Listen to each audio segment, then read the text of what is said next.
Kyiv पर रूसी हमलों के बाद इमरजेंसी का ऐलान, ब्रेकिंग और शॉट। बाल्टिक क्रूज मिसाइलों से कीव पर हमला। ये देखिए आमिन साहब, ज़ेलेंस्की की वार्निंग के कुछ ही घंटों के बाद रूस का हमला है। बड़ी खबर, रूस के टारगेट पर कीव के पावर इंफ्रास्ट्रक्चर, कीव में लोगों से शेल्टर में रहने की अपील की गई है। बड़ी खबर मैं आपको दिखा रहा हूं, ये देखिए जरा, कीव में ये बड़ा अटैक हुआ है। ये इस वक्त की बड़ी खबर। एक और ब्रेकिंग, सीधा ये ब्रेकिंग और शॉट। रूस का कीव पर कैलिबर मिसाइलों से हमला, ब्रेकिंग और शॉट। टारगेट पर कीव के कई अहम एनर्जी ठिकाने। ये देखिए जरा, हमलों के बाद कीव में ब्लैकआउट, पानी की सप्लाई ठप। ये विजुअल देखिए जरा, हमले के बाद शहर में मेट्रो सेवा भी बंद हो गई है। हमले में कीव की कई रिहायशी बिल्डिंग तबाह। यूक्रेन की पावर ग्रिड पर रूस का नॉन स्टॉप हमला, ब्रेकिंग और शॉट।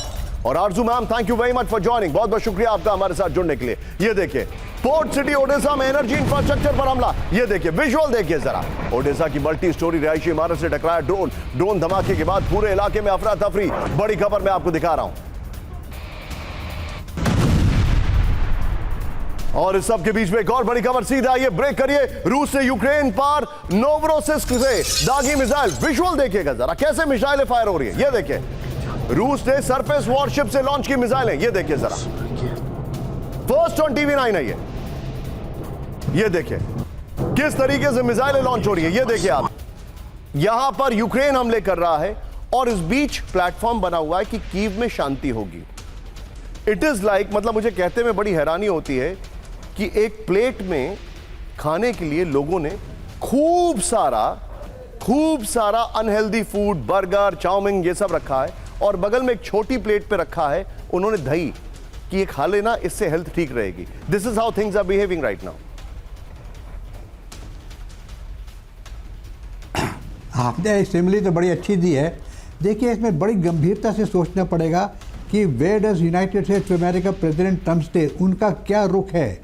उन्हीं का पीस प्लान था जिसको उम्मीद कर रही थी पूरी दुनिया की, शायद उन्होंने यूक्रेन से डिस्कस करके ही बनाया होगा, कि जिसमें 3 मुख्य बातें थी कि एक तो जो इलाका रशिया के पास है वहीं रहेगा, दूसरा नाटो की मेंबरशिप नहीं मिल सकती, और तीसरा जो वहाँ पे जो इकोनॉमिक इशूज़, कोई इकोनॉमिक रिलेटेड इशूज़ थे उन पर सहमति होगी।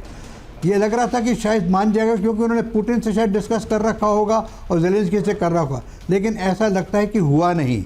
अब जिस तरीके से यूरोपियन नेशंस बिहेव कर रही हैं, that I think is very irresponsible. समझ में नहीं आ रहा यूरोपियन नेशंस के कि वो तो इसको लड़ाई को आगे बढ़ाना ही चाहती हैं, चलती रहे लड़ाई, और इसमें नुकसान हो रहा है यूक्रेन का।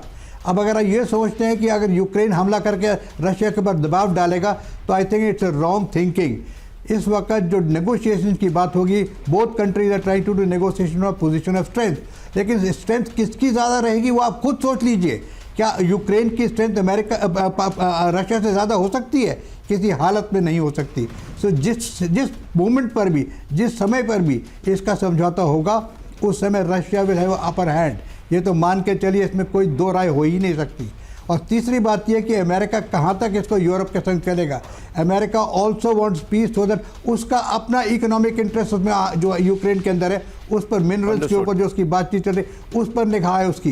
लेकिन यूरोप इसमें और बेकार के लिए तेल झोंक रहा है और लड़ाई को बढ़ा रहा है। So it's a situation which Europe has to consider कि इस तरीके से नहीं चलेगा काम। They are only destroying Ukraine by the day.